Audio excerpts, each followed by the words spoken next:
Hello everyone, just a very quick update to my Grinning Man review. As I'm sure if you follow my channel you know, I'm a big fan of The Man Who Laughs, both the book, the movie with Conrad Veidt, and the recent musical The Grinning Man. Now I don't want to go over too much of the same stuff because I've already reviewed it. If you look at my channel and just search for Grinning Man, you will hopefully find some reviews. YouTube keeps taking them down, but you know, in some form or other, even if it's just the audio, you should be able to see my thoughts in detail on The Man Who Laughs and this show. But recently, the Bristol Old Vic have very kindly released their show. It's a very early version. This is a version of the show before it moved to London, so there are quite a few changes. And so now I finally had a chance to actually see the show. I just want to add a few more thoughts on it, and I want to hear what you thought of it if you had a chance to watch it.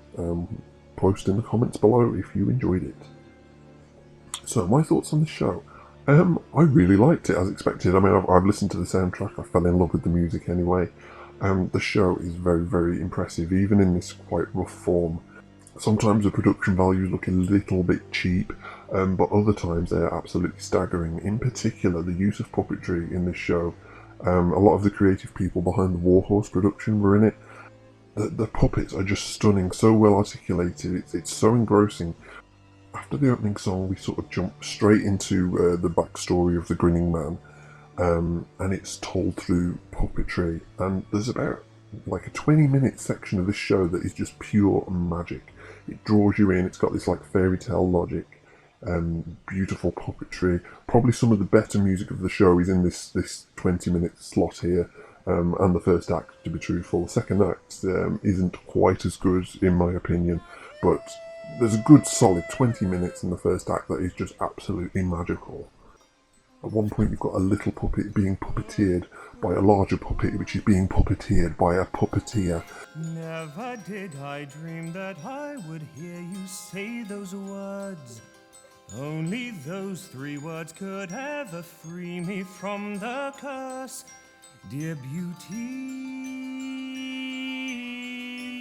Yes? I love you.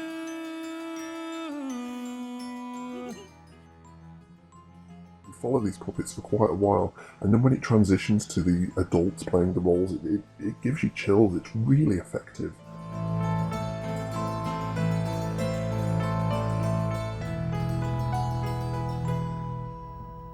Never did I dream that you might save me from despair. You have given me the gift of life, a love to share. I love you. The performers are amazing. I've said it before, Louis Mascal has a stupendous voice. There's so much pain and suffering in his voice. They put blood in my nightmares. Fights have filled my world with unspeakable monsters. Just listen to him. He's awesome. I'd wipe the tears you cry. Your pity I despise. What if this face I'm hiding is all that there is deep inside me? Even if I knew what had caused all this pain, why in hell would I want to feel it again?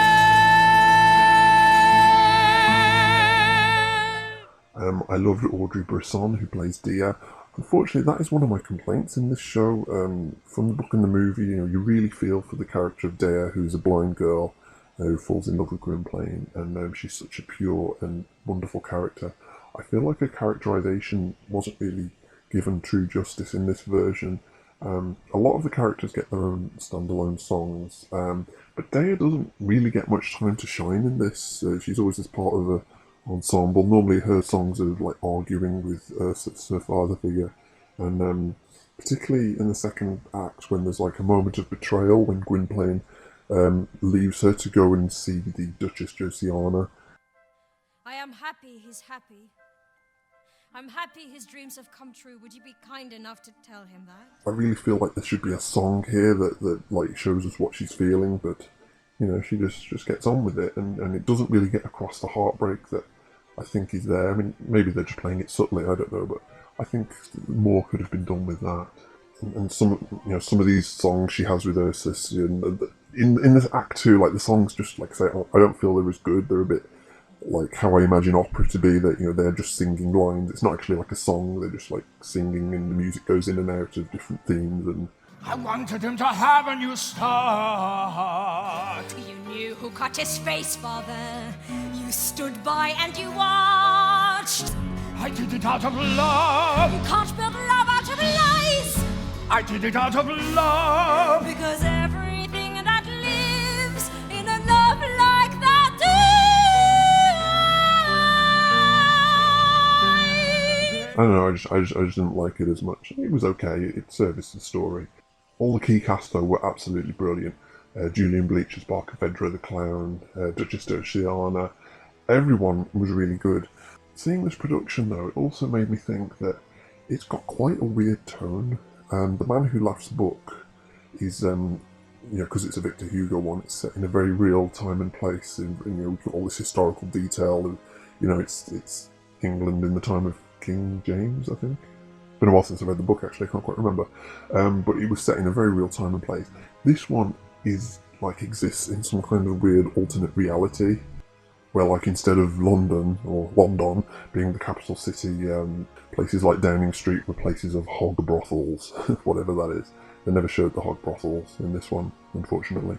But all the early stuff with Gwynplaine and Deer and all the puppetry and everything is so magical and enchanting. And it's also really tragic. It really gets across the tragedy of everything. And then there's just a shift where you've got the royal stuff, the stuff going on in the court. And as in the book, it's not very interesting. And here it's not done, it's all done for comic relief. It's very, the best way I can describe it is kind of as if they're trying to go for some kind of Monty Python aesthetic. You've got all these royal people in robes doing the Ministry of Funny Walk stuff and, saying silly noises. Hee-hoo-ha! Hee-hoo-ha! There. It just doesn't gel all that well with the moments of deep hurt and heartbreak. I mean, let me just juxtapose. Let me juxtapose. I can't say that. Juxtapose. Let me juxtapose a few moments, and you can see the change in tone. I'm the stuff of your nightmares. Was I born of unspeakable monsters?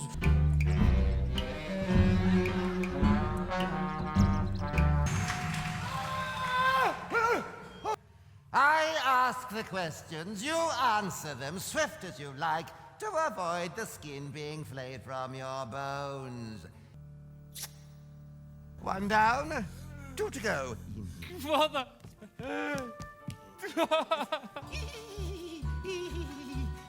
Oh, my darling! Oh. This woman who has seen beneath my skin. I see your heart. I've been smiled at. Need to know the truth that's beneath all these lies. Even if the pain is so great that I die. Not more flaming dwarves, David. Take a knife to your heart. Find the place where your agony starts. Stop! Enough, for Christ! It's like watching a cockroach having a wank. And particularly towards the end, it feels like it's going into some sort of Shakespeare parody, with all this high drama and death and everything, and it's not played seriously. I die. Oh. My brother! My beautiful... I am dead. I am dead. Am I dead? I mean, I suppose without the humour, it would be very, very dry show. We do need humour, but it just seems a little bit at odds. Maybe when you see it live, it's probably a lot funnier. But I don't know. That's not to say the humour was bad. I mean, I really enjoyed the over-the-top character of Duchess Josiana. And Barkilphedro, not being funny, being super sinister. You're not funny! Be funny! It was okay. It just has a few tone problems, I think. But overall, I did enjoy this. I'd probably give it a 7 out of 10. For Act 1, it's a solid 9 out of 10, but then it just sort of isn't as good. And they changed the Victor Hugo story considerably. Like, if you're a big fan of the novel, maybe, I mean, you probably will enjoy it, but maybe it's not for you. Like, they do change a lot of things around. The plot of the book, I mean, apart from all its filler, is very straightforward, A to Z, but in here they add all kinds of, like, mysteries about who really cut Gwynplaine's face, and it's kind of obvious who did it, and yeah, there's a few, like, little twists and turns along the way, but they make a really big thing of it, and it just was not an issue in the book. Gwynplaine was perfectly happy with his status as a freak. It gave him his livelihood, it gave him Dea. He was happy enough with it, to be honest, until he met the Duchess. But here he's much more of a vengeful, driven force trying to track down the man who cut his face.